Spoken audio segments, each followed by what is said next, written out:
People across the country are really watching Georgia's election, including one race in particular that could decide which party is in power in the Senate.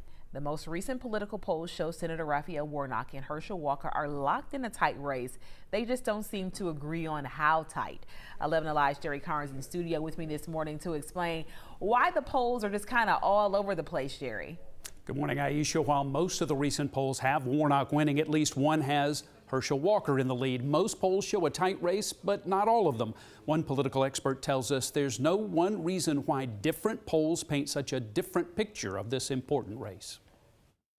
Political polls are a snapshot in time, with the lens aimed at capturing a snippet of Georgia voters. I kind of liken polling to like making a stew or a meatloaf. You might have the same basic ingredients, but how every pollster assembles it is going to make a different product. Pictures of the battle between Senator Raphael Warnock and Herschel Walker are vastly different, depending on who has done the polling.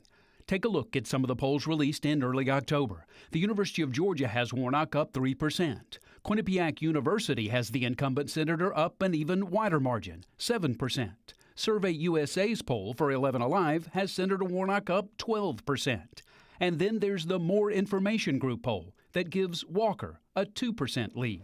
Joseph Watson is a professor of public affairs communications at the University of Georgia's Grady College of Journalism. He says the presence of Libertarian candidate Chase Oliver could be a factor. Some of the surveys look exclusively at Warnock and Walker and ask exactly like between these two.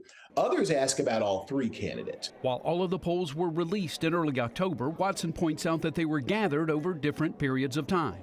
Another factor, an influx of new voters in Georgia. That makes me kind of question a lot of these models as to whether or not they're going to necessarily be capturing individuals who may just have registered to vote very, very recently. There's also the candidates' own internal polls that may be painting a different picture from the one we're seeing.